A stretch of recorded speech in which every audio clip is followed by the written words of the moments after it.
Hi hello welcome back to Hema Telugu vlogger. అందరు ఎలా ఉన్నారు? నేనైతే చాలా బాగున్నాను. ఈరోజు వచ్చేసి కన్నయ్య స్కూల్ యాన్యువల్ డే అనమాట. ఎర్లీ మార్నింగే లేచాను, ఎందుకంటే పిల్లలు ఉన్నారు కాబట్టి వాళ్ళ కోసం స్నాక్స్ అవన్నీ తీసుకొని వెళ్ళాలి కదా, అవన్నీ రెడీ చేసుకోవాలి కాబట్టి కొంచెం తొందరగా లేచాను.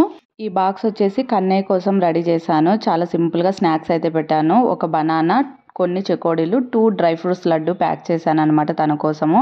వన్స్ ఫంక్షన్ హాల్ దగ్గరికి రీచ్ అయిన తర్వాత ఈ స్నాక్స్ బాక్స్ని అలాగే కన్నయ్యని వాళ్ళ మిస్కి ఇచ్చేసేయాలి. మధ్యలో వెళ్ళి కన్నయ్యని కలవడానికి అస్సలు ఉండదు. మొత్తం ప్రోగ్రామ్ అంతా అయిపోయిన తర్వాతనే కన్నయ్యని కలవడానికి ఉంటుంది. ఏదన్నా మనము ఎక్స్ట్రా ఫుడ్ కానీ లేకపోతే ఎక్స్ట్రా ఏమైనా స్నాక్స్ కానీ అలా ఇవ్వాలి అనుకుంటే వెళ్ళి వాళ్ళ మిస్కి ఇవ్వచ్చు, అంతేగాని పిల్లల్ని అయితే కలవనివ్వరు. మోస్ట్లీ నేనేమనుకుంటానంటే వాళ్ళకు ఆల్రెడీ కొత్త ఎన్విరాన్మెంట్ కదా ఆ ఫంక్షన్ హాల్ అదంతాను, అలాగే మేకప్ అదంతా వేసింటారు. అందుకోసం సడన్గా ఏమైనా పేరెంట్స్ని చూస్తే ఏడుస్తారేమో అన్న ఉద్దేశంతో ఏమైనా కలవనివ్వరని నేను అనుకుంటున్నాను. అండ్ ఈ బాక్సుల్లో వచ్చేసి ఇవి అచ్చుతల్లికి మా కోసం అనమాట. ఈ స్నాక్స్ ఒక బాక్స్లో వచ్చేసి డ్రై ఫ్రూట్స్ లడ్డు, అలాగే కీరా, అండ్ నెక్స్ట్ వచ్చేసి ఇంకొక బాక్స్లో యాపిల్ కట్ చేసుకొని పెట్టుకున్నాను. అండ్ ఖాళీ ప్లేస్ ఉంది కదా అక్కడ స్వీట్ కార్న్ పెట్టుకుందామని అనుకున్నాను. అది ఆల్రెడీ ఉడకబెడుతున్నాను అనమాట, స్టవ్ పైన ఉంది. అండ్ ఈ డ్రెస్ వచ్చేసి కన్నయ్య డ్రెస్సు, డ్యాన్స్ పర్ఫార్మెన్స్ కోసం ఇచ్చిన డ్రెస్ అనమాట. లాస్ట్ మినిట్లో కన్నయ్యకి డ్రెస్ వేసినప్పుడు కొంచెం ప్యాంటు లూజ్ అనిపించింది. ముందు చెక్ చేయలేదు నేను, ఇంకా అప్పటికప్పుడు నీడిల్ తీసుకొని స్టిచ్ చేశాను అనమాట. కరెక్ట్గా ఫిట్ అయ్యింది. డ్రెస్ అయితే బాగా అనిపించింది. బట్ పర్ఫార్మెన్స్ ఎలా చేస్తాడో తెలియదు, చూడాలి అసలు స్టేజ్ మీద. ఈరోజు వచ్చేసి కన్నయ్య స్కూల్ యాన్యువల్ డే అనమాట. 7:30కే ఫంక్షన్ హాల్ దగ్గరికి రమ్మన్నారు. ఇప్పుడు ఆల్రెడీ 6:30 అయింది. జస్ట్ ఇంకొక 1 అవర్ ఉంది మాకు. మధ్యలో ఎక్కడన్నా టిఫిన్ తినేసి ఇంకా డైరెక్ట్ ఫంక్షన్ హాల్ దగ్గరికి వెళ్ళిపోవాలి. మార్నింగ్ 4:30కే లేచాను నేను, ఎందుకంటే రెడీ అవ్వడం లేట్ అవుతుంది కాబట్టి కొంచెం తొందరగానే లేచాను నేనైతే. ఇంకా పిల్లలు ఇద్దరు రెడీ అయిపోయారు. రాముదే కొంచెం లేట్ అవుతుంది. కరెక్ట్ టైంకే వెళ్ళాలి అనుకుంటున్నాము. లాస్ట్ ఇయర్ కొంచెం లేట్గా వెళ్ళామన్నమాట. కార్ పార్కింగ్కి చాలా ఇబ్బంది అయింది లాస్ట్ ఇయర్. అందుకే ఈసారి కొంచెం తొందరగా వెళ్దాం అన్నట్టు అనుకుంటున్నాము. అండ్ టైం కూడా చేంజ్ చేశారు. లాస్ట్ ఇయర్ 9:30కి అలా రమ్మన్నారు, బట్ ఈ ఇయర్ 8కి అంతా అక్కడ ఉండాలన్నట్టు చెప్పారనమాట. అంటే మేము ఇంట్లో నుంచి 7:30కి స్టార్ట్ అవ్వాలి. సో దట్ ఇంకా అన్నీ ప్రిపేర్ చేసుకున్నాను. అంటే పిల్లలకి స్నాక్స్ అవన్నీ కూడా బాక్స్లో పెట్టుకున్నాను, ఎందుకంటే అక్కడ ఏమీ లేవు తీసుకోవడానికి కూడా. అందుకే అన్నీ ముందే ఇంట్లోనే ప్యాక్ చేసుకొని హ్యాండ్ బ్యాగ్లో పెట్టుకున్నాను. ఇంకా రాము రెడీ అయిపోతే స్టార్ట్ అయిపోవాలి. నర్సరీ అనమాట ఇప్పుడు కన్నయ్య.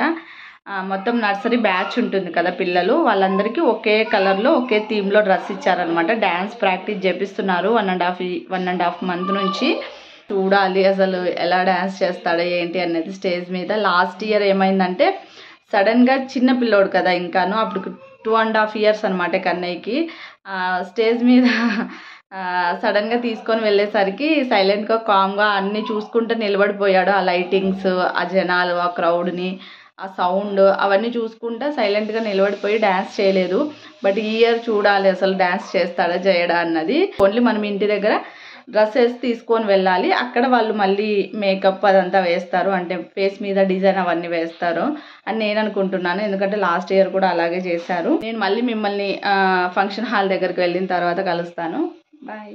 ఆల్మోస్ట్ ఫంక్షన్ హాల్ దగ్గరికి అయితే వచ్చేసాము. రాము వచ్చేసి వెనకాల ఒక చిన్న హోటల్ ఉంటే అక్కడికి వెళ్ళారనమాట టిఫిన్ తీసుకొని రావడానికి. చాలాసేపు నుంచి చూస్తున్నాము ఎక్కడికన్నా కనిపిస్తే తీసుకుందామని, బట్ ఇంకా ఫైనల్గా దగ్గరకు వచ్చేసామన్నమాట.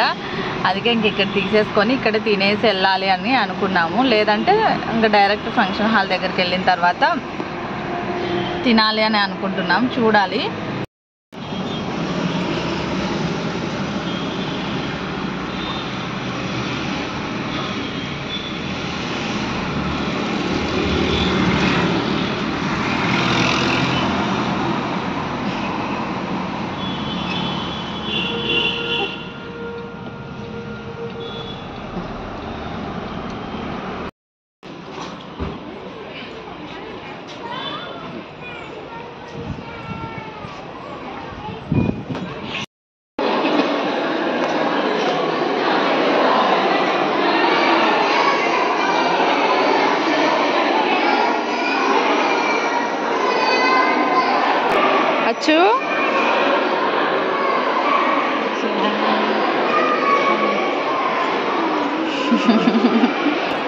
ఈసారి కొంచెం తొందరగా రావడం వల్ల చాలా ఈజీ అనిపించింది. లాస్ట్ ఇయర్ అయితే ఉరుకు పరుగు అన్నట్టు అనిపించింది. ఎందుకంటే మేము కొంచెం లేటుగా వచ్చేసరికి ఎక్కడ కారు పార్కింగ్ చేయడానికి ప్లేస్ లేదు. ఒక సైడ్ కన్నయ్య వాళ్ళ మిస్ ఫోన్ చేస్తుంది, లేట్ అయిపోయింది, కన్నయ్యని తొందరగా తీసుకొని రండి, రెడీ చేయాలి అన్నట్టు చాలా ఇబ్బంది పడ్డాము.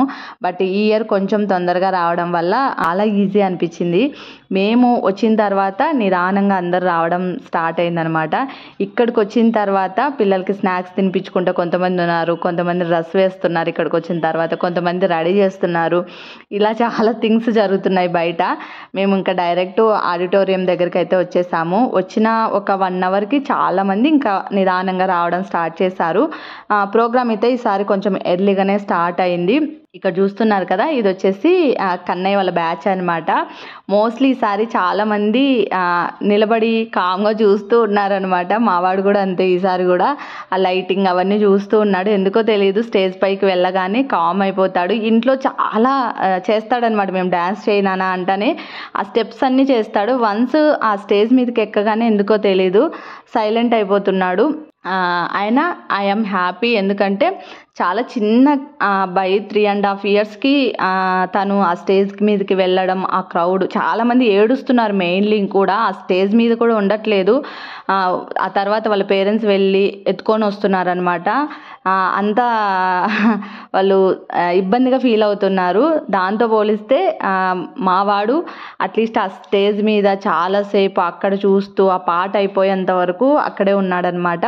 అండ్ ఇంకా ప్రోగ్రామ్ అంతా అయిపోయిన తర్వాత ఇంకా కన్నయ్యకు కొన్ని ఫొటోస్ అవన్నీ తీసుకున్న తర్వాత రిటర్న్ ఇంటికి స్టార్ట్ అయిపోయాము. రిటర్న్ ఇంటికి వెళ్ళేటప్పుడు ఈ పార్సల్ తీసుకున్నాము. ఇవన్నీ శారీస్ అనమాట. ఐ హోప్ ఈ బ్లాగ్ మీకు నచ్చిందని అనుకుంటున్నాను. నచ్చితే షేర్ చేయండి, లైక్ చేయండి, కామెంట్ చేయండి. అలాగే ఎవరైనా ఫస్ట్ టైం నా ఛానల్ని విజిట్ చేసింటే తప్పకుండా సబ్స్క్రైబ్ చేసుకోండి.